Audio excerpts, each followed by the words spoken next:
An Egyptian Hornet by Algernon Blackwood. The word has an angry, malignant sound that brings the idea of attack vividly into the mind.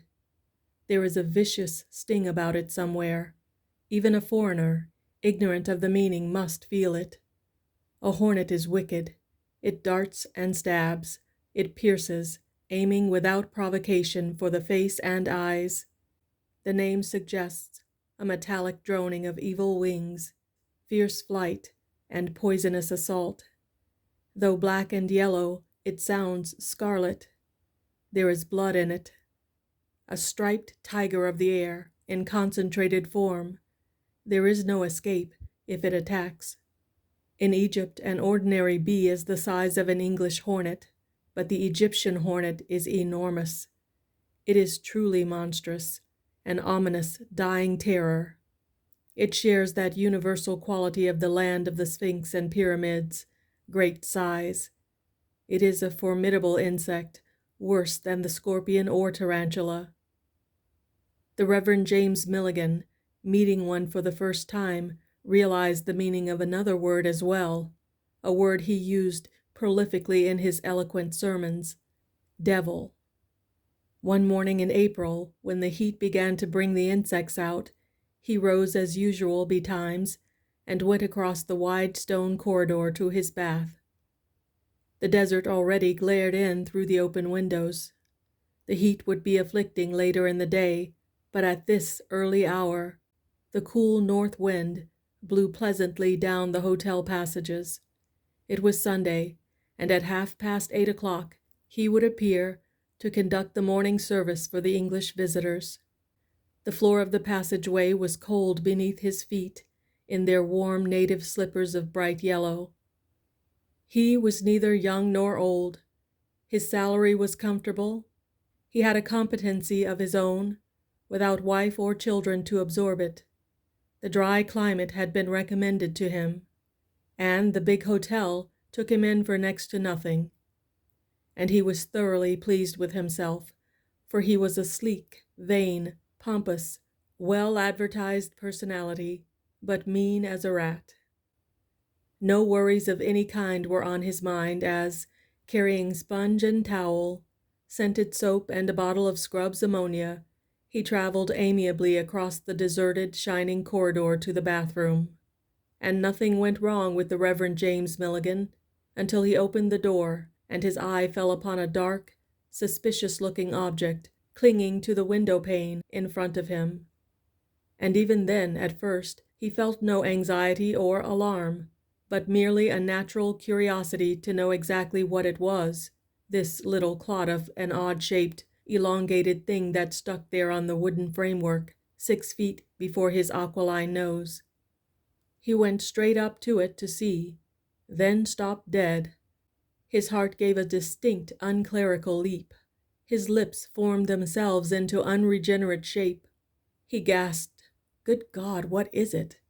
For something unholy, something wicked as a secret sin, stuck there before his eyes in the patch of blazing sunshine. He caught his breath.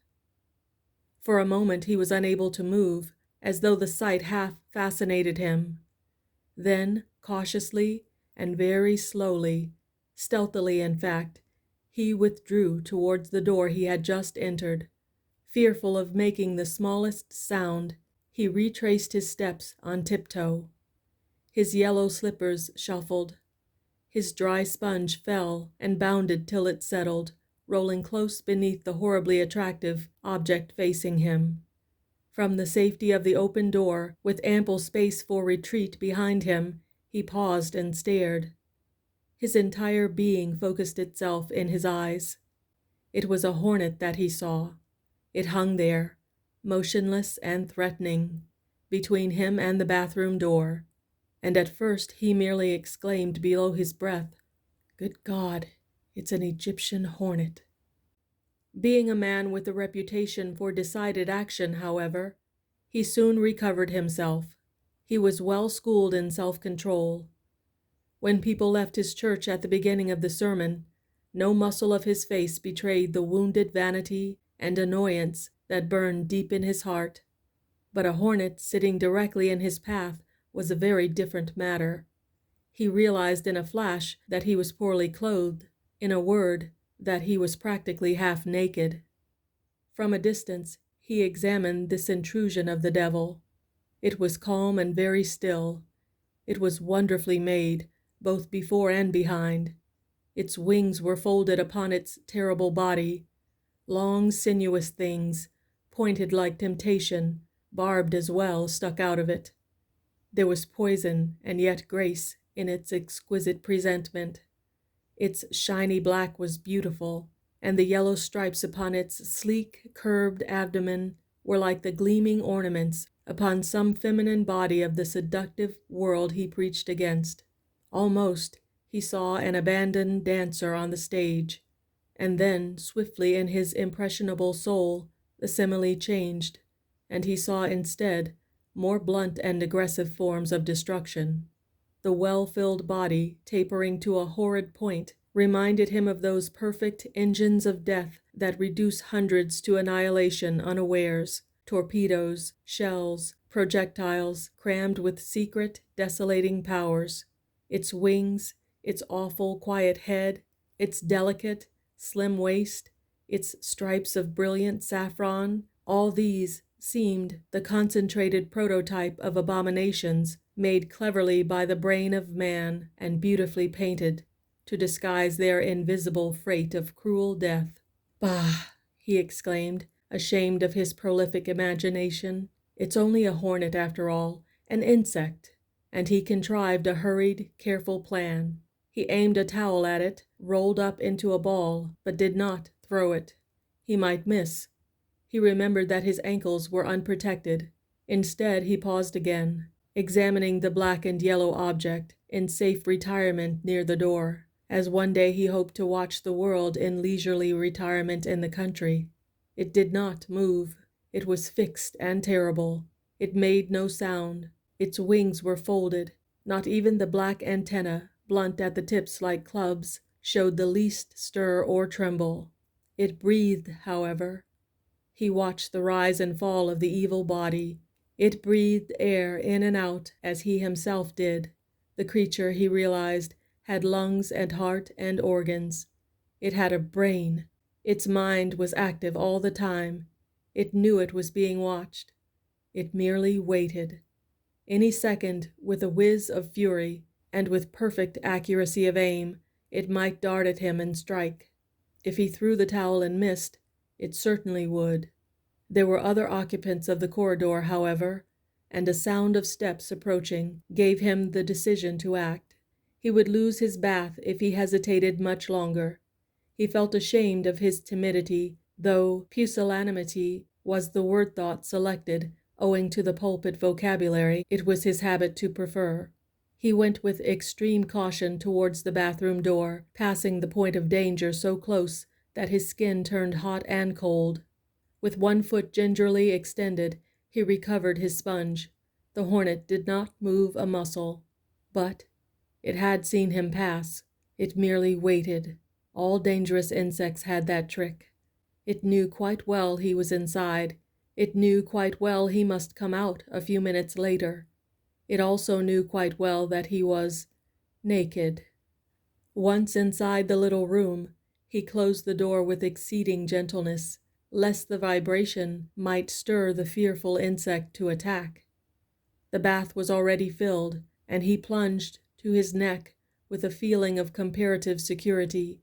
A window into the outside passage he also closed, so that nothing could possibly come in, and steam soon charged the air and left its blurred deposit on the glass. For 10 minutes he could enjoy himself and pretend that he was safe. For 10 minutes he did so. He behaved carelessly, as though nothing mattered, and as though all the courage in the world were his. He splashed and soaped and sponged, making a lot of reckless noise. He got out and dried himself. Slowly the steam subsided, the air grew clearer. He put on dressing gown and slippers. It was time to go out. Unable to devise any further reason for delay, he opened the door softly, half an inch, peeped out, and instantly closed it again with a resounding bang. He had heard a drone of wings. The insect had left its perch, and now buzzed upon the floor directly in his path.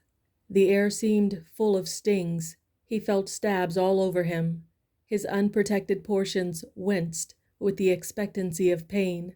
The beast knew he was coming out, and was waiting for him.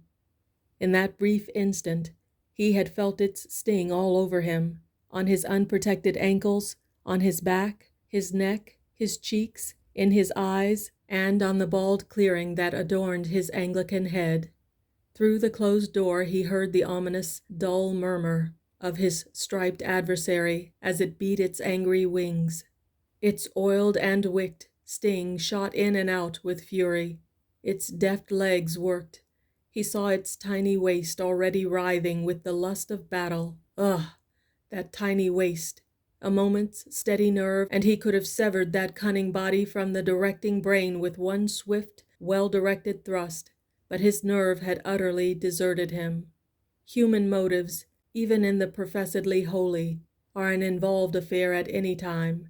Just now, in the Reverend James Milligan, they were quite inextricably mixed. He claims this explanation, at any rate, in excuse of his abominable subsequent behavior. For exactly at this moment, when he had decided to admit cowardice by ringing for the Arab servant, a step was audible in the corridor outside, and courage came with it into his disreputable heart. It was the step of the man he cordially disapproved of, using the pulpit version of hated and despised. He had overstayed his time, and the bath was in demand by Mr. Mullins. Mr. Mullins invariably followed him at 7:30. It was now 7:45, and Mr. Mullins was a wretched drinking man, a sot. In a flash, the plan was conceived and put into execution. The temptation, of course, was of the devil. Mr. Milligan hid the motive from himself, pretending he hardly recognized it. The plan was what men call a dirty trick. It was also irresistibly seductive. He opened the door, stepped boldly, nose in the air, right over the hideous insect on the floor, and fairly pranced into the outer passage. The brief transit brought 100 horrible sensations: that the hornet would rise and sting his leg, that it would cling to his dressing gown and stab his spine, that he would step upon it and die, like Achilles, of a heel exposed. But with these, and conquering them, was one other stronger emotion that robbed the lesser terrors of their potency: that Mr. Mullins would run precisely the same risks 5 seconds later unprepared. He heard the gloating insect buzz and scratch the oilcloth, but it was behind him. He was safe. "Good morning to you, Mr. Mullins," he observed with a gracious smile. "I trust I have not kept you waiting." "Morning," grunted Mullins sourly in reply, as he passed him with a distinctly hostile and contemptuous air, for Mullins, though depraved, perhaps, was an honest man, abhorring parsons, and making no secret of his opinions, whence the bitter feeling. All men, except those very big ones who are supermen, have something astonishingly despicable in them. The despicable thing in Mr. Milligan came uppermost now. He fairly chuckled. He met the snub with a calm, forgiving smile, and continued his shambling gait with what dignity he could towards his bedroom opposite. Then he turned his head to see. His enemy would meet the infuriated hornet, an Egyptian hornet, and might not notice it. He might step on it, he might not, but he was bound to disturb it and rouse it to attack. The chances were enormously on the clerical side, and its sting meant death. "May God forgive me," ran subconsciously through his mind, and side by side with the repentant prayer ran also a recognition of the tempter's eternal skill. "I hope the devil it will sting him." It happened very quickly. The Reverend James Milligan lingered a moment by his door to watch.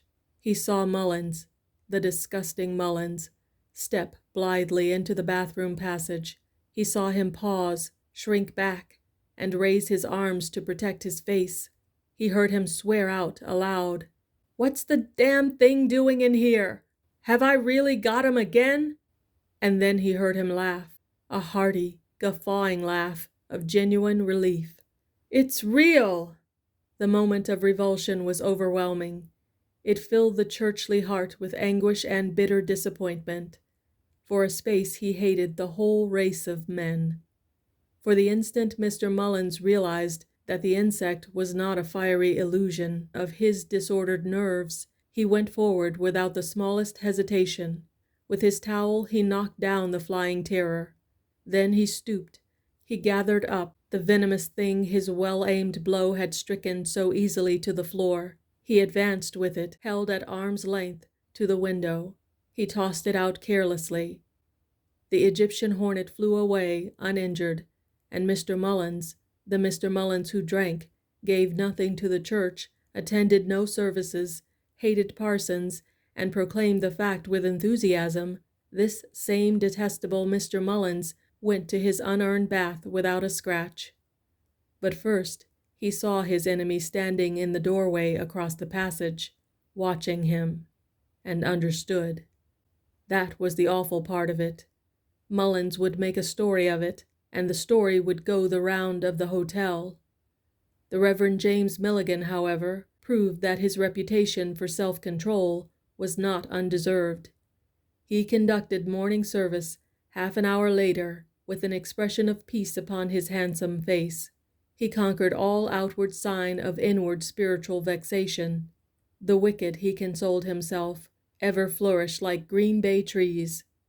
It was notorious that the righteous never have any luck at all.